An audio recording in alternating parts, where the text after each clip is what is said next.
I've always been a big fan of cover art. When I was a kid, I had to purchase games based on cover art, unless I'd already played the game. A lot of the old NES cover art was very deceiving, making the game look a lot better than it actually was.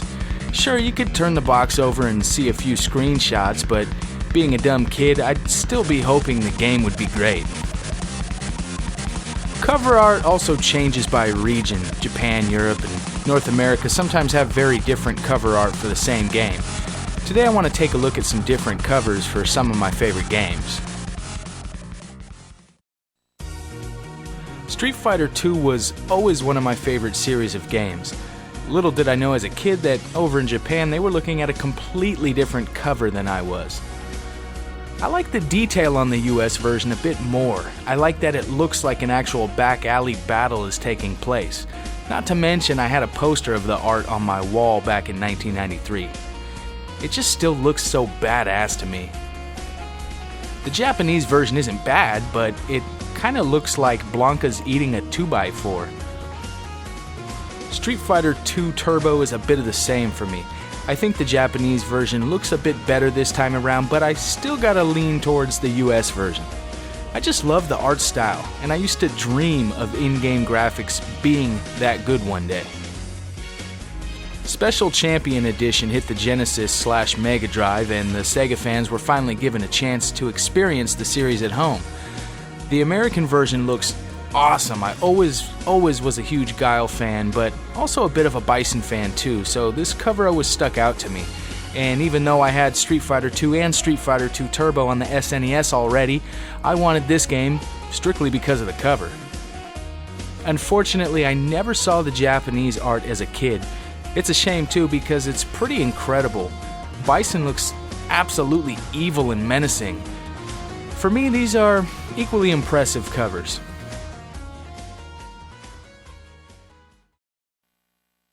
Super Street Fighter II gave us 4 all-new players after a number of games without any. The Japanese cover has a very anime style of art, including all of the new fighters, and they threw in Ryu for good measure. The US version features only shadows of the newcomers casted onto a brick wall. But I do love how the logo is smashing through the brick wall. This cover got me extremely pumped as a kid.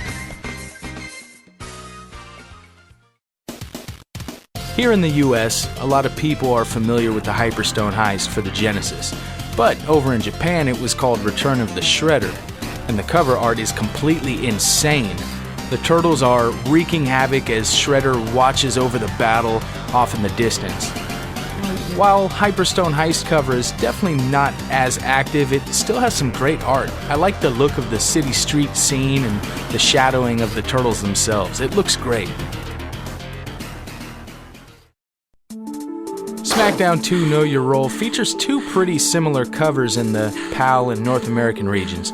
Both feature the same logo and both have the SmackDown stage in the background, though it is a bit harder to see in the US version. I'm not quite sure why China is on the PAL version, but other than that I might actually prefer this cover over the US. Now Shut Your Mouth has 2 completely different covers. In fact, neither even feature any of the same superstars. Not having seen the PAL version much, I have to say it is pretty cool, but I just love the North American version. I mean, look at that roster of wrestlers. No jobbers, just pure talent. And that brings us to Here Comes the Pain. This was at the height of Brock Lesnar's reign in the WWE, so it's only right to name a game after him, and therefore he should be on the cover. The PAL version is strictly that, Lesnar and the logo with complete darkness all around him. Looks really clean and to the point and actually rather mean. The US version isn't bad, hell it's all we really know here in the States. They clearly wanted to showcase a little more in this version. They snuck Tori Wilson in a bikini down in Brock's midsection. Yeah. They also added some action shots up in the corners. Not a bad attempt at all. And speaking of the SmackDown series, Japan knows it as Excitement Pro Wrestling, and those games feature cover art pretty close to what we saw here in America for the SmackDown games.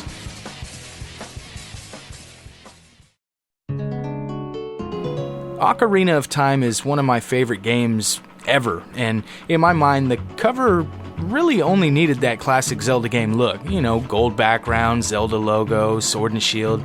So I was surprised to see a bit more on the Japanese version of the game. It contains what appears to be some sort of fire or smoke in the background, with Link atop Epona with his sword drawn. Everything but the wording is in black and white. It's pretty cool, but just give me my simple US cover.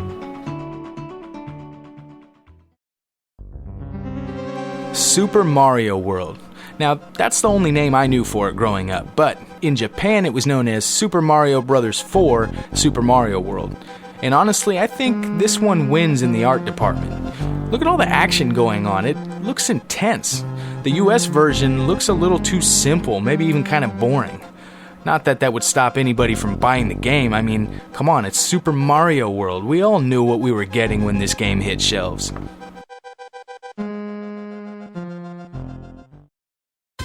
Super Mario 64 doesn't differ too much from US to Japan, but the US version features a bigger background, which makes it a bit more colorful. But I have to say, once again, I'm gonna lean towards the Japanese version, as it just looks a bit on the cleaner side. Super Mario Kart for the Super Famicom/SNES has two fantastic covers. Both feature the same basic scenes, but with slightly different backgrounds and different times of day. I like the sunset look on the Japanese version, but other than that, it's kind of hard to pick an overall better version. They're both great. Now, Sonic had one of the coolest looking covers of my childhood. Absolutely badass. I remember the first time I saw this game in action, I had never even heard of a Sega anything. And my friend's older brother just got the Genesis. I mean, the speed that this game offered was ahead of its time. It was incredible. I stood there in awe as he played, and I picked up the box and just stared at it with amazement. I mean, what was this hard case I was holding in my hand? What was this Sega thing? And who was this fast little bastard I was staring at? This cover left an impression on me for sure. The PAL version is cool, but nowhere near as impressive, and Sonic doesn't look as mean as he does in the US version. And the Japanese version is pretty, well, chaotic. Japanese, I don't know. I'm not sure how I feel about this cover. When Sonic 2 arrived, I was amped. The cover on the US and PAL versions are almost identical, and they're great. Eggman is gripping that 2 so hard it's crumbling, and Sonic looks as badass as ever. Though Tails just kind of looks, yeah. The Japanese version isn't much different from the first. A lot of text all over the place, and there's really a little bit too much going on for me. Sonic 3 is one of the coolest covers I had ever seen when this game hit. Sonic still looks angry, Birdman is still trying to catch him, and Tails is still, well, you know. This cover portrays the game perfectly. The cover that Europe got is, well, to me it's just far from impressive. It looks like a Game Gear cover or something. I don't know. The background looks a little dull and the logo is lackluster, to say the least. I like that Knuckles was involved in the cover, but overall, I don't like this art.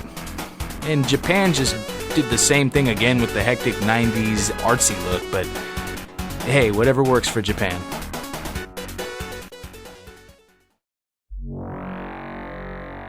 Ekko the Dolphin had very similar covers from Japan to US. Almost identical scenes, but with different style art. Come to think of it, dolphins kind of weird me out a bit, so I'm not a big fan of either. I don't even know why I'm talking about Ekko the Dolphin. Final Fight was one of the coolest beat-em-ups to hit the arcades. And when it hit the SNES and Super Famicom, the gaming world was excited. Problem is, the US version has a pretty weird cover. The art is nice and it's detailed, but what's going on here? If I wouldn't have known better at first glance, it kind of looks just like a fighting game.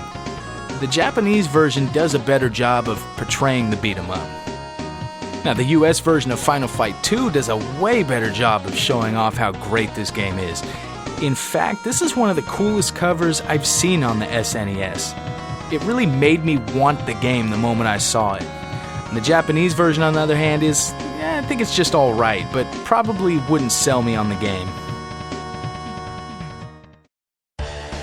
WCW vs. NWO World Tour was a great game, but in Japan it was a slightly different game, and it also went by a different name, Virtual Pro Wrestling 64.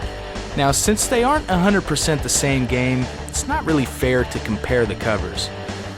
But I don't care about fair. I've always liked the cover for World Tour. I mean, the Giant was one of the up-and-coming faces of WCW at the time, and Hogan was the leader of the NWO. It was only right that they both graced the cover. VPW 64 shows a wrestling ring from the fans' perspective, with what appears to be two wrestlers celebrating a win, or entrance taunt, or maybe even a ref raising a winning wrestler's hand. I'm not sure, but for me the only thing that matters is the NWO banner hanging in the rafters. Too sweet. One bad game, two bad covers. I never liked the Thunder cover. First off, the Photoshop job is horrible. We get a nasty shot of Giant's crotch, and Hogan is clearly so disgusted that he's tearing his shirt off. DDP's applying a submission on what appears to be a severed arm, and Goldberg appears to be the man that just lost that arm. Now, the PAL version isn't much better. You get a very lifeless looking Goldberg pointing at you, and I'm sure he's about to say, if you buy this horrible game, you're next.